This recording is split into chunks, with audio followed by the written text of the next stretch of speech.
सीनत, तुमसे नफरत करना चाह रहा हूं लेकिन कर नहीं पा रहा।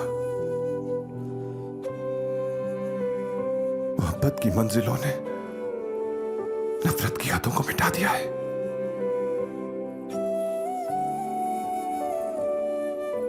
एक तवाइफ से मोहब्बत करके क्या मिलेगा आपको?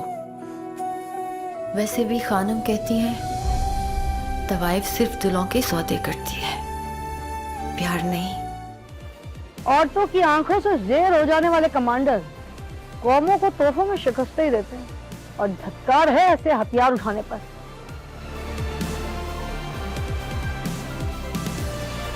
और मर्द की शोभा तो यही है ना कि जब भी हथियार उठाए जाएं तो जंग के मैदान को फतह करने के लिए उठाए जाएं।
सबका।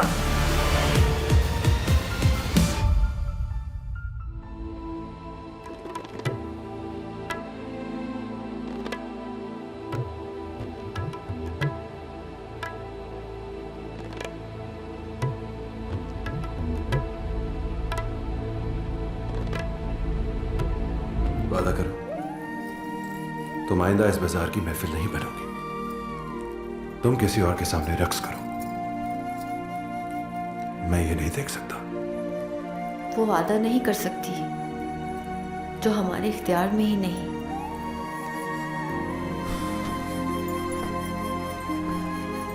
यानी मेरी मोहब्बत तुम्हारे लिए बेमायनी है।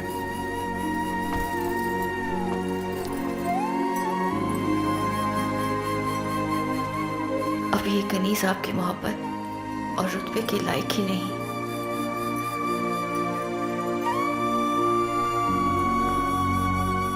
अगर तुम मेरी मोहब्बत के लायक ही नहीं हो तो मैं सनम खाने में क्या कर रहा हूं? या तुम मुझे यहां आने वाला एक तमाशबीन समझती हो जो तुम्हारे हुस्न का तवाफ करने चला आता है यहां पर?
ऐसे भयानक खराटों में कहीं गोली चल गई ना तो मेरी तो आह भी दब जाएगी। ढाका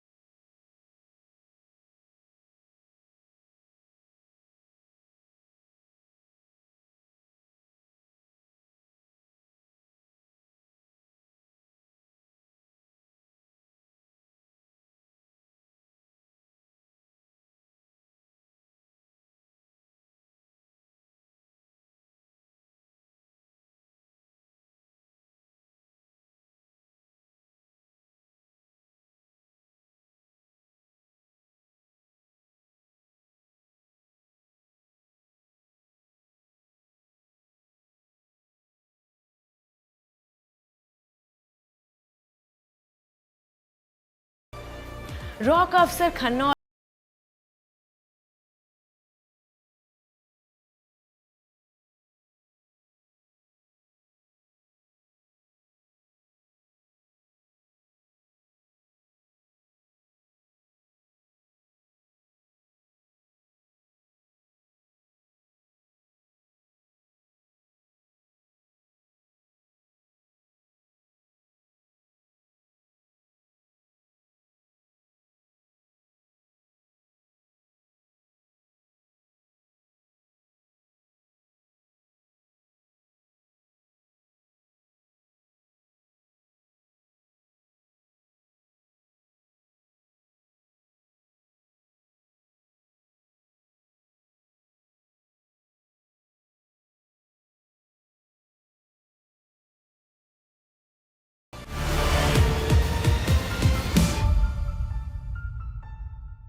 पाकिस्तान के खिलाफ एक इंटरनेशनल कंस्पिरेसी का आगाज हो चुका है।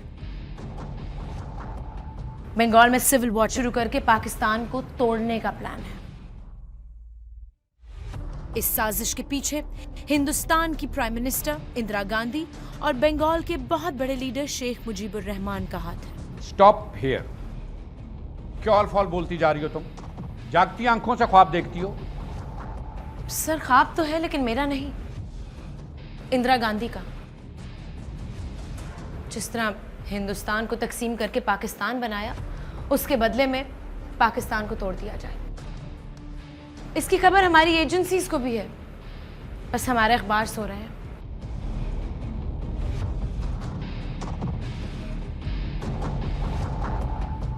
इंदिरा गांधी और शेख मुजीबुर रहमान की खुफिया मुलाकातें चल रही हैं। रॉ के जरिए बंगाली नौजवानों को ट्रेनिंग दी जा रही है। इस टेररिस्ट ग्रुप को मुक्ति बानी का नाम दिया गया है। इसकी कमांड के नीचे फारूक जैसे लोग पूरी नेटवर्क को चला रहे हैं। रॉ का अफसर खन्ना और बंगाली लीडर जब्बार दोनों फारूक के अंडर मुल्क में वेपन्स और टेररिज्म के जरिए हालात सिविल वॉर तक पहुंचाना चाह रहे हैं, ताकि इंडिया को पाकिस्तान पर हमला करने का जवाब मिल जाए। I don't believe your story, okay? और अगर ये सब सच भी है तो हमारे लिए ये पॉसिबल नहीं होगा। Why don't you understand कि हम ढाका में बैठ के शेख मुजीब के खिलाफ इतनी बड़ी स्टोरी छाप दें? सर चाहे मुल्क टूट जाए, हम फिर भी तमाशाई बने रहे। I am sorry.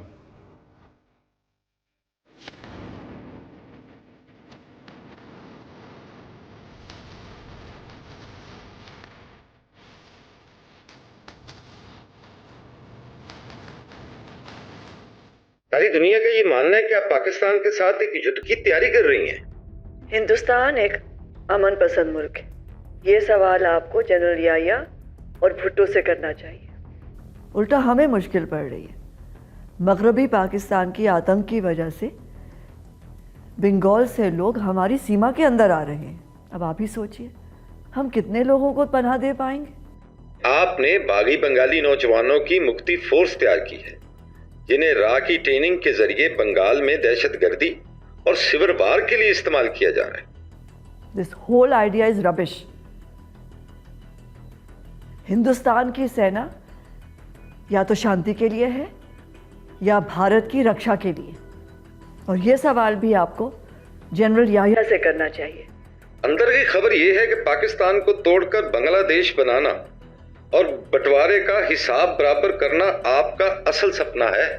मैं इस समय पर आपके इस सवाल का कोई जवाब नहीं दे सकती, बस इतना कहूंगी, नो कमेंट्स। आपके नो कमेंट्स का क्या मतलब लिया जाए? ये सवाल आप चौथी बार मुझसे कर रहे हैं, छठी बार भी यही सवाल करेंगे तो मेरा यही जवाब होगा, नो कमेंट्स। मैं बस इतना कहूंगी कि दोनों देशों के सीमाओं पर बेहद टेंशन है, और बस। सुना है आपको सोवियत यूनियन के वीटो की मदद हासिल होगी अगर आप पाकिस्तान के खिलाफ किसी युद्ध का आगाज करेंगी। हमारे दोनों देशों के दरमियान एक बहुत पुराना संबंध है। सोवियत यूनियन हिंदुस्तान का दोस्त है और हमारी दोस्ती बहुत पुरानी है, और जहां तक वीटो का सवाल है वहां तक बात पहुंची नहीं, इसलिए ये सवाल आपका इररेलेवेंट है। शेख मुजीब के बारे में आपकी क्या राय है? सुना है राह और हिंदुस्तान उनको सपोर्ट कर रहे हैं। शेख मुजीबुर रहमान पाकिस्तान के एक बहुत बड़े लीडर हैं। वो इलेक्शन जीत कर आए हैं, इसलिए उन्हें पाकिस्तान का प्राइम मिनिस्टर बनना चाहिए। कश्मीर में हिंदुस्तानी फौज की मौजूदगी, आम कश्मीरियों का कत्लेआम, यूएन की करारदाद के तहत वहां रेफरेंडम कब होगा? कश्मीर हमारा अटूट अंग है। Kashmir is integral part of India, और कश्मीर के स्टेटस पर किसी भी सवाल का जवाब देना इज बिलो माई डिग्निटी।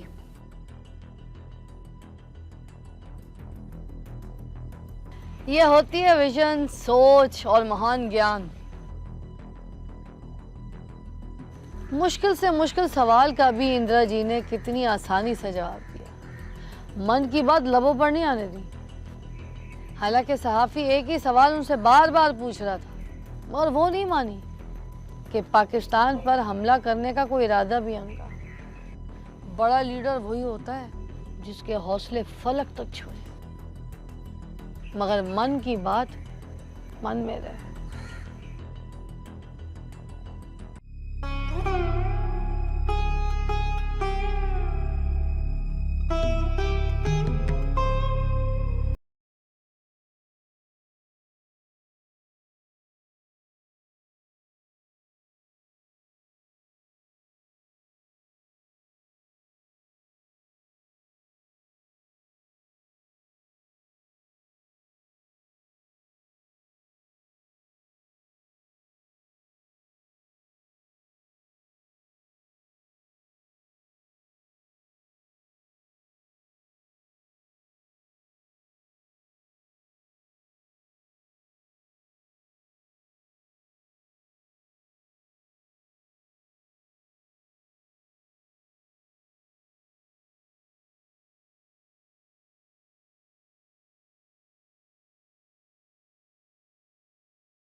सुननी पड़ती है हमें। नहीं, बकवास तो हमारी सुननी पड़ेगी, क्योंकि अब ये ससुराल है आप लोगों का। और चौधरी हाशिम से कहें कि अब उसके बेटे का यहाँ घर बसने वाला है। वैसे भी जीनत कोई आम लड़की नहीं, उसका बाप शहर का सबसे बड़ा रईस था, और चौधरी हाशिम से ज्यादा ही खानदानी होगा। जीनत के बाप को जानते हो? बचपन से खानम के पास पला हूं, और जीनत को इन हाथों में खिलाया है। तुम्हें मैंने पहले भी बताया था कि जीनत की मां चांदनी जो बंगाल से थी, उसे लाहौर के एक रईस से इश्क हो गया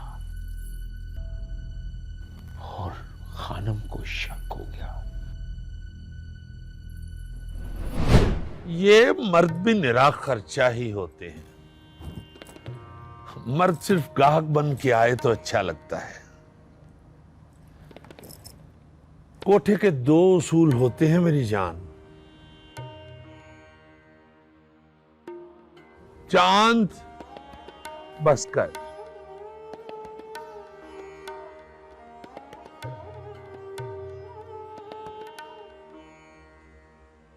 असूल नंबर 1,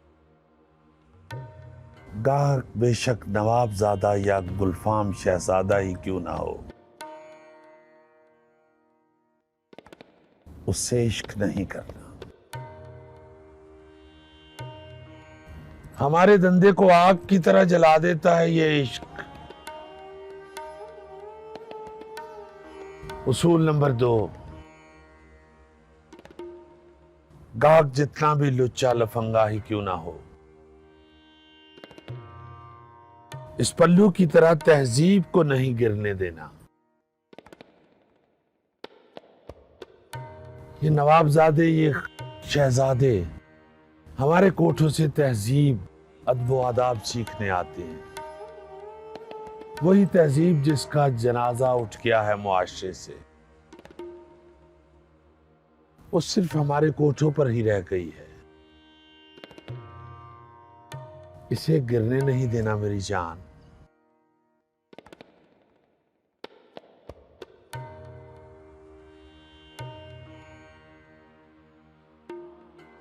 जान के अमान पाऊं तो कुछ अर्ज करूं। हाँ कहो मेरी जान, तुम्हारे लिए तो जान भी हाजिर है। ये इश्क, इस पे तो किसी का जोर नहीं।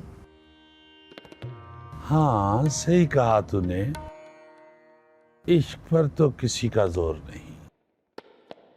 ये इश्क तो खुद से बेगाना कर देता है। कोई कानून, कोई असूल,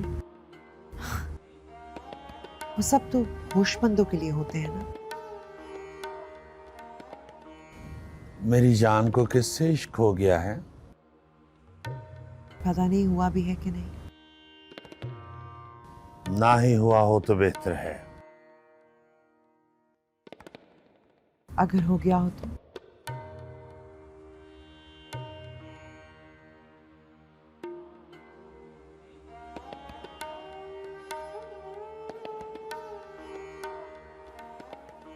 मेरी तरबियत में क्या कमी रह गई थी जो तूने ये इश्क वाला गुल खिलाया? सुन, जरा गौर से सुन। ये जो 9 उम्री के छोकरे नवाबजादे हैं ना, ये बाप के पैसे पे आते हैं इधर कोठे पे अय्याशी करने के लिए। ना अपने कदमों पे आते हैं और ना अपने कदमों पे वापस जाते हैं।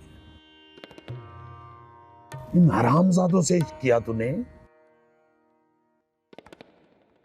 अगर कोई दिल में है तो उसे निकाल दे, वरना इस दिल को चीर दे।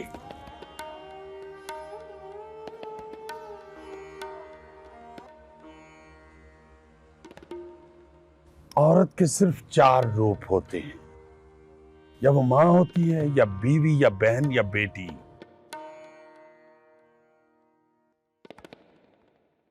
जब उसके पांव घुंघरू की झनकार में रक्स करते हैं तो वो तवाइफ हो जाती है, और तवाइफ की वफा उसके घुंघरू और उसका इश्क कोठे की 4 दीवारी में रात के अंधेरों में परवान चढ़ता है, और सूरज की पहली किरण के साथ ही सारा खुमार उतर जाता है। तुम भी एक तवाइफ हो, तुम्हारा यहां से जनाजा तो उठ सकता है, मगर डोली नहीं।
तो खानम को शक हो गया कि चांदनी को जीनत के बाप से प्यार हो गया। फिर क्या हुआ? होना क्या था, इश्क तो खंजर की नोक से भी नहीं रुकता। फिर खानम को बताए बगैर जीनत की मां चांदनी ने अपने महबूब से शादी कर ली। जब खानम को पता चला तो खूब तमाशा लगा। खानम ने कहा कि अगर वो तुझसे प्यार करता है, इश्क करता है, तो वो इज्जत से तुझे यहां से ले जाए और अपने घर बसा ले, मुझे कोई इतराज नहीं होगा। तो फिर क्या जीनत का बाप उसकी मां चांदनी को अपने घर ले गया? पागल है तू भी। अगर जीनत का बाप जीनत की मां को अपने घर ले जाता तो जीनत आज बाजार में होती। बेचारी चांदनी दिनों महीने इंतजार करती रही। नवाब साहब बारात लेके नहीं आए, लौट के वापस नहीं आए।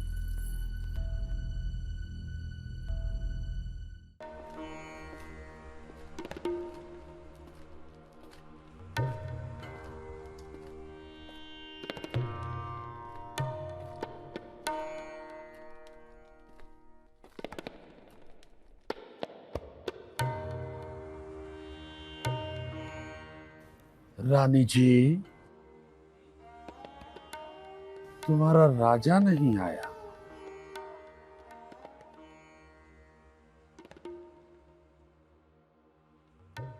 पांच से 8 बज गए हैं। हाय, मेरा तो दिल फट रहा है, कलेजा कट सा गया है।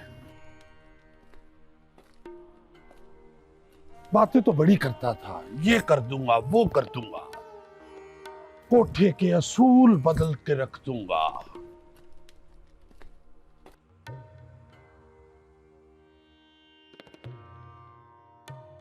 चांदनी, तुम्हारे पांव के घुंघरू खोल दूंगा, बाप को ले आऊंगा, दादा को ले आऊंगा, मरे हुए परदादा को जिंदा करके ले आऊंगा।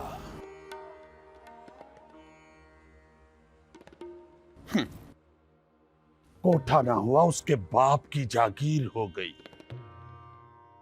लफंगा साला।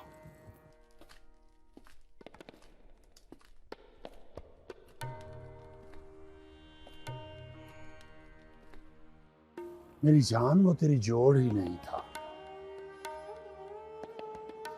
तू खानम की जान है। लाहौर के सबसे बड़े कोठे की सबसे हसीन तवाइफ। तेरा और उसका क्या जोड़?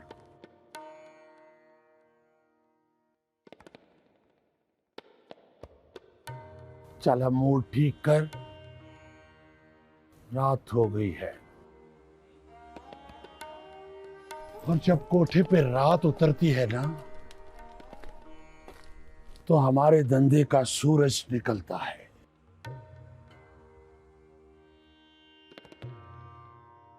आज कुछ ऐसा गाना कि गाहक अपनी जेबें और दिल तेरे आगे खाली करती।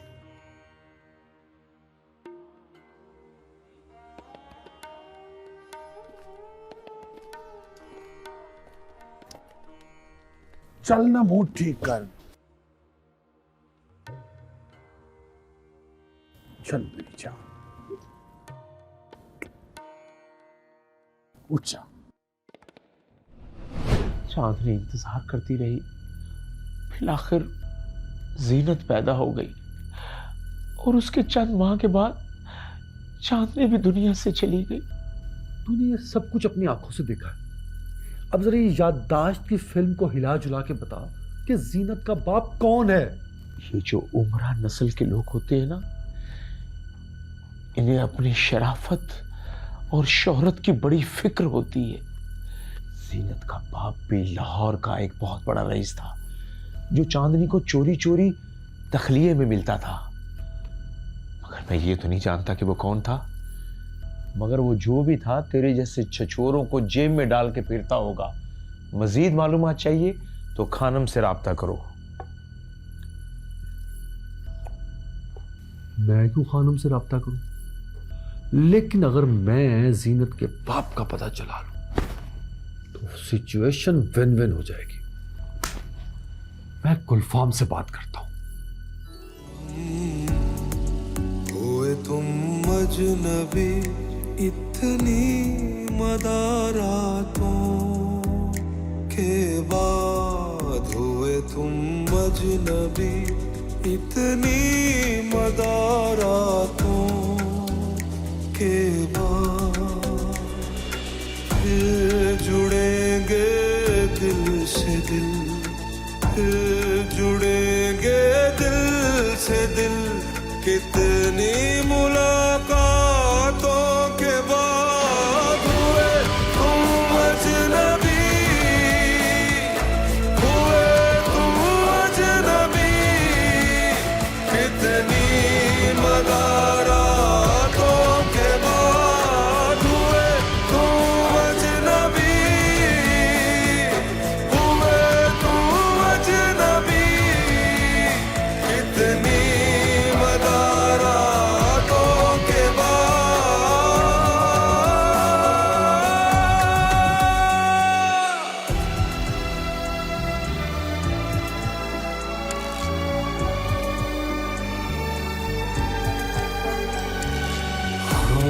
तो यूं एक दूसरे के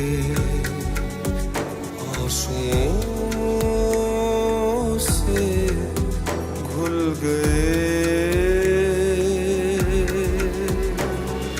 हम तो यूं एक दूसरे के आंसुओं से घुल गए। जिस तरह कच्चे मकान, जिस तरह कच्चे मकान होते हैं बरसातों के बाद, हुए तुम अजनबी,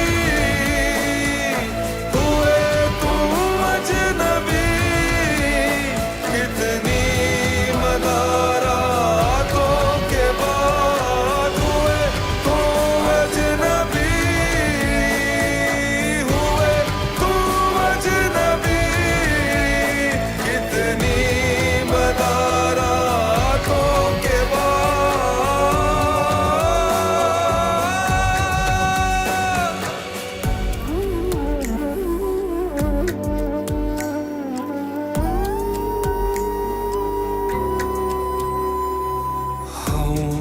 अंधेरों से निकल कर भी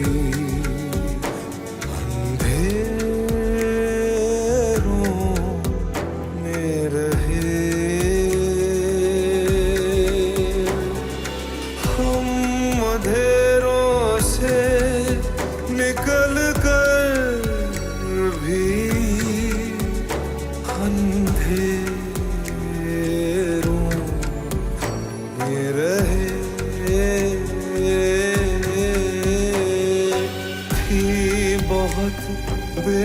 बेनूर सुबहें थी बहुत बेनूर सुबहें चांदनी रातों के बाद हुए तुम अजनबी, हुए तुम अजनबी, कितनी मदारातों के बाद हुए तुम अजनबी, हुए तुम अजनबी, कितनी मदारातों के बाद।